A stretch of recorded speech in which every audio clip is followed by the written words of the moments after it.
ኣብዚ ሕዚ እዋን ንኹሉ ሰብ እናሓዘነን እናገረመን ዝርከብ መፍለላይቶም ክልተ ፍቑራት ሊልን ኣሌክስን ፕራንክ መሲሉ ናብ ሓቃዊ ህይወት ዝተቐየረ። ኣብዚ ሕዚ እዋን ሊልን ኣሌክስን ህይወቶም ነንወይኑ ኣምሪሑ ኣብ መንጎ ድማ ውላድ ተሪፉ ንኹሉ ሰብ እናገረመ ዝርከብ እንትኸውን ቅድሚ ሓደ መዓልቲ ካብ እቲ ኣብ ቅድሚ ካሜራ ዝስማዕን ዝረአን ዘሎ ፀገም ኣብ ድሕሪ ካሜራ ካብኡ ብላዕሊ ፀገም ከም ዘሎን ብዙሕ ሚስጥራት እውን ከም ዘሎ ሓበሬታ እናተሰምዐ ከም ዝነበረ ሎሚ እውን ከቢድ ሚስጥር ኣብ መንጎ ሊልን ኣሌክስን እናተቃልዐ ይርከብ ማለት እዩ። እዚ ድማ ብዛዕባታ ቤቲ ዝተባሃለት ሓዳሽ ኣፍቃሪት ምስ ኣሌክስ ኮይና ንሊሊ ብዙሕ ነገር ሚስጥራትን እናቃልዐት ዘላን ሊሊ ካብ ኣሌክስ ከም ዘይወለደተን ሊሊ ድማ እቲ ዝተወለደ ህፃን ናይ ካልእ ከም ዝኾነን ካልእ ሚስጥራትን እናቃልዐት ትርከብ ዘላ ኣሌክስ ንምሓዝን ከምኡ ድማ ቤቲ ካብ መን ከም ዝተላእኸት እውን ሎሚ ሚስጥር እናተቃልዐ ይርከብ ማለት እዩ። ነዚ ፍቅሪ ሊልን ኣሌክስን ዋና ክፈላለዩ ዝኽእል ሚስጥር ሎሚ ተቃሊዑ። እዚ ድማ ዳጊ ዝበሃል ናይ ኣሌክስ ዓርኪ ቀንዲ ኢድ ከም ዘለውን እናተገለጸ ይርከብ ማለት እዩ።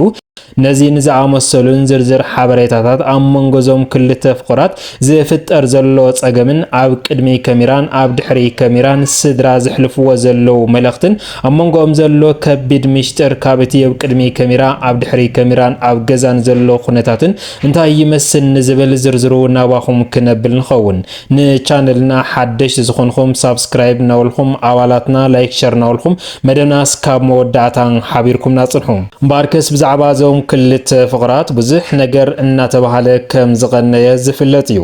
ናይ ዞም ነጠፍቲ ማሕበራዊ ሚድያ ዝኾኑ ሊሊ ምስ ኣሌክስ እናተባሃሉ ዝፍለጡ ዝተፈላለዩ መምህርትን መዘናግዕትን ቪድዮታት ናብ ህዝብን ናብ ሕብረተሰብን እና ዘርግሑ ዝተፈላለዩ ሰባት የዘናግዑን የምህሩን ዝነበሩ እንትኾኑ ነገር ግን ኣብዚ ቅነዚ ኣብ መንጎኦም ብዝተፈጠረ ችግር እዚ ፀገም እዚ ድማ ናብ ቅድሚ ካሜራ ሓደ ግዜ ካብ ኣውፀናዮ ኩሉ ፀገማትና ናብ ህዝቢ ነካፍሊና ኢሎም ኣብዚ ቅነዚ ናብ ማሕበራዊ ሚድያ ሕድሕድ ዝተፈጠረ ፀገም እናዘርግሕዎ ዝርከቡ እንትኾኑ ነገር ግን ድማ ኣብ ድሕሪ ካሜራ እንታይ ይመስል ኢልና ብዘፅናዕናዮ መሰረት ሎሙ ድማ ክብድ ዝበለ ሚስጥር እናተሰምዐ ይርከብ ማለት እዩ።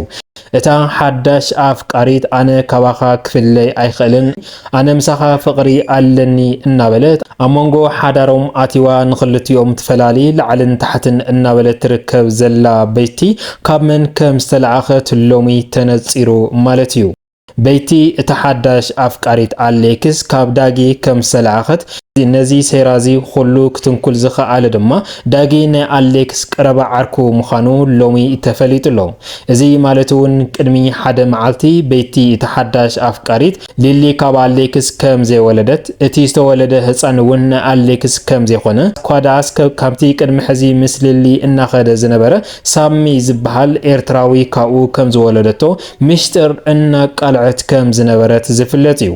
ኣሌክስ ነዚ ሚስጥር እዚ ተቐቢሉ ድማ ኣብቲ ዝነበሮ መረረት እንደገና ድማ ካብ ሊሊ ንኽርሕቕን ናብ ቤት ንኽቃርብን ድማ ዝተፈላለየ ሓሳባት እናሃበ ከም ዝነበረ ዝፍለጥ እንትኸውን ነገር ግን እዚ ሚስጥራዊ ትሕዝቶ እዚ ሎሚ ካብ ቀረባ ቤተሰብ ናብ ማሕበራዊ ሚድያ እናተዘርግሐ ይርከብ ማለት እዩ። እዚ ሓበሬታ እዚ ድማ ካብ እቶም ቀረባ ቤተሰብ ዝተቃልዐ እንትኸውን ኣብ መንጎ ሊልን ኣሌክስን ዝፍጠር ዘሎ ችግር ፕራንክ ዘይኮነ ሓቃዊ ህይወት እዩ።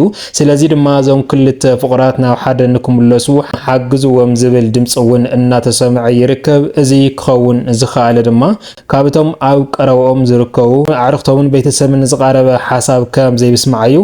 ኣብዚ ሕዚ እዋን ድማ እዞም ክልተ ሰብ ሓዳርን ፍቑራትን ዝነበሩ ሓዳሮም ተወቲኑ ፍቕሮም እውን ነንወይኑ ኣምሪሑ ዝርከብ ዘሎ ማለት እዩ። ክቡራት ሰማዕትና ሎሚ ካብቲ እናተሰምዐ ዝርከብ ሚስጥር ድማ እታ ኣብዚ ሕዚ እዋን ኣፍቃሪትካ እየ እናበለት ምስኡ ትኸይድ ዘላ ቤቲ ዝተባሃለት ቅድሚ ሕዚ እውን ኣብ ቲቢኤስ ቲቪ ትሰርሕ ከም ዝነበረት ነገር ግን ድማ ኣብዚ ሕዚ እዋን ዘሎ ፕራንክ እውን ክትፃወት ከም ዘይትኽእል ማንም ሰብ ዝኣምነላ እንትኸውን ነገር ግን ድማ እዚ ሓቃዊ ህይወት ኮይኑ እዩ ተረኺቡ ዘሎ ማለት እዩ።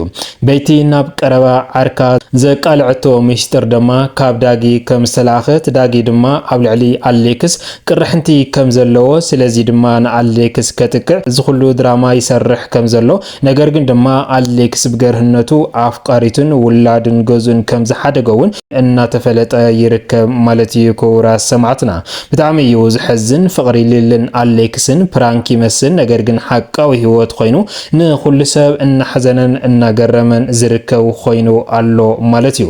እዞም ክልተ ፍቅራት ቅድሚ ሕዚ ክብድ ዝበለ ፕራንክ እውን ይሰርሑ ነይሮም እዮም። እቲ ኣብዚ ሕዚ እዋን እናወፀ ዘሎ ግን እታ ቅድሚ ሕዚ ንንውሕ ዝበለ እዋን ኣብ ቲቢኤስ ቲቪ እናሰርሐት ዝነበረት ቤቲ ዝተባሃለት ኣብዚ ሕዚ እዋን ቀንዲ ኣፍቃሪቱን ምሳኻ እየ እናበለት ንኣሌክስ ዝተፈላለየ ናይ ሊሊ ደካማ ጎድንታት እናዘርግሐት ንኣሌክስ ናብ ገዛኣ ክትወስደን ከምኡ ድማ ቅድሚ ሕዚ እውን ክልተ ለይቲ ዝኣክል ምስ ቤቲ ከም ዝቀነየውን ዝፍለጥ እዩ። ኣሌክስ ሊሊ ድማ ማለት እውን ንሓዳራን ናፍቃሪያን ንውላዳን ክትብል እታ ዘይበደለታ ቤቲ ይቅርታ ከም ዝሓተተት እውን ንኹሉ ሰብ እናገረመ ከም ዝነበረ ዝፍለጥ እዩ። ሎሚቲ ቀንዲ ዝተባሃለ ምስጢር ተቃሊዑ ዘሎ ግን ካብ ዳጊ ከም ዝተላኸት ዳጊ ድማ ንኣሌክስ ከጥቅዖ ከም ዝደልየ እዩ ሓበሬታ እናወፀ ዝርከብ ዘሎ ማለት እዩ። ነዚ ዝሰምዑ ስድራ ሊልን ስድራ ኣሌክስን ጉዕዞኦም ናብ ኣዲስ ኣበባ ከምርሑ እናተባሃለ ምክንያቱ ሊልን ኣሌክስን በቶም ኣብ ቀረባ ዝርከቡ ዕርክቱን ቤተሰብን ክሰምዕዎም ስለ ዘይከኣሉ ስድራ ኣብ ዝሕዚ እዋን ጉዕዞ ናብ ኣዲስ ኣበባ ክገብሩ እዮም እናተባሃለ እውን ይንገር ኣሎ ማለት እዩ። ናይዞም ክልተ ፍቅራት እዚኦም ፍቅሮም ንንውሕ ዝበለ እዋን ዝፀንሕን ብዙሕ ሰብ ዘምህረን እንትኸውን ብፍላይ ድማ በቲ ቅድሚ ሓደ መዓልቲ ዝተቃልዐ ምስጢር ማለት እዩ። እዚ ምስጢር እዚ ድማ ሊሊ ካብ ኣሌክስ ከም ዘይወለደት እቲ ወሊዳቶ ዘላ እውን ናይ እቲ ምስ ቅድሚ ሕዚ ምስኣ ዝነበረ ካሜራማን ኮይኑ እናሰርሐ ዝነበረ ሳሚ ዝተባሃለ ኤርትራዊ እናቱ ከም ዝኾነ ቅድሚ ሓደ መዓልቲ እናተዘርግሐ ዝነበረ እንትኸውን ካብዚ ብዝተበገሰ ድማ ኣሌክስ ነቲ ውላድ እውን ናብ ሕክምና ወሲዱ ዲኤንኤ ምርመራ ቸክ ንክገብር ሊሊ ፀቕጢ ይሕድረላ ከም ዝነበረን ምስ ውላዳ እውን ናብ ሆስፒታል ንክወስዳ ይገዳገድ ከም ዝነበረ እውን ዝፍለጥ እዩ። ሎሚ ካብዚን ካብቲ ቤቲ ኣውፂኣቶ ዘላ ምስጢር ዝተበገሰ ኣሌክስ ድማ ኣብዚ ሕዚ እዋን ንሙሉእ ንሊሊ ከም ዝተሳነበታን ኣብ መንጎ ክልቲኦም ድማ ንድሕሪት ዘየምልስ ቃል ዝርርብ ከም ዝነበረን ዓብይ ክሕደትን ጥልመትን ከም ዝተፈጸመን እውን ዝተፈላለዩ ሓበሬታ እናወፀ ይርከብ ማለት እዩ። ክቡራት ሰማዕትና ብጣዕሚ እዩ ዝሕዝን ኣብ መንጎ እዞም ክልተ ፍቁራት እዚ ክኸውን ዝኽኣለ ዳጊ ዝተባሃለ ዓርኩ ከም ዝኾነ ግን ሎሚ እቲ ምስጢር ሸሊኹ እናወፀ ይርከብ ማለት እዩ።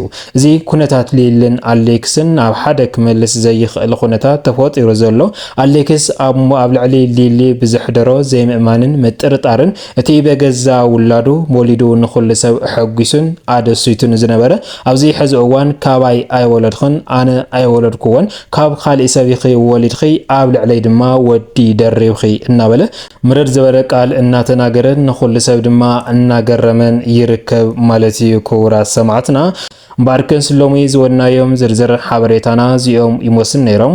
እስካብ መወዳእታ ሓቢርኩምና ፀናሕኩም ካብ ልቢ እናመስገና ኣብ ዝቕፅል መደባትና እስካብ ንራኸብ ሰላም ሰናይ ፃንሕቲ ይጎረልኩም። ሰላምታ ይንኣኹም።